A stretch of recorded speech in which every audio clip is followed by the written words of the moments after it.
ওমর রাদিয়াল্লাহু আনহু যখন খলিফা হলেন, চারিদিকে বিস্তৃত হয়ে চলছে ইসলামের দাওয়াত, বিজয়, ন্যায় বিচারের এক বিশাল সাম্রাজ্য।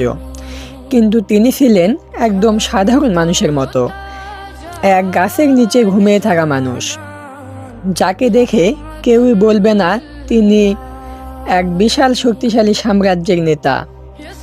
রাতে তিনি ছদ্মবেশে শহরের মানুষের খোঁজ নিতেন, কারো ঘরে খাবার নেই কিনা, কোথাও কোনো অভাব, কষ্ট বা অন্যায় অবিচার হচ্ছে কিনা এসব খুঁজে বেড়াতেন। একদিন রাতে তিনি দেখলেন একটি ঘর থেকে শিশুরা কান্না করছে।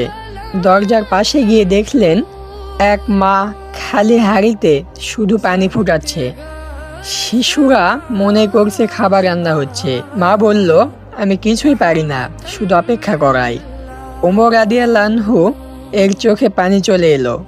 তিনি নিজেই খাদ্যর বস্তা কাঁধে তুললেন।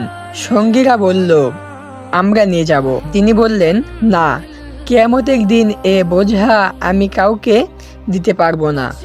এক খলিফা, এক নেতা নিজের হাতে খাবার রান্না করে সেই শিশুদের খাইয়ে দিলেন। এটি ছিল নেতৃত্ব, এটি ছিল তাকওয়া। একবার তার ছেলে ভুল করেছিল, তবুও তিনি বিচারকে সামনে দাঁড়িয়ে সাধারণ মানুষের মতো বললেন, ওমরের ছেলে হলে কি আইন বদলে যাবে? না, ন্যায় বিচার সবার জন্য সমান।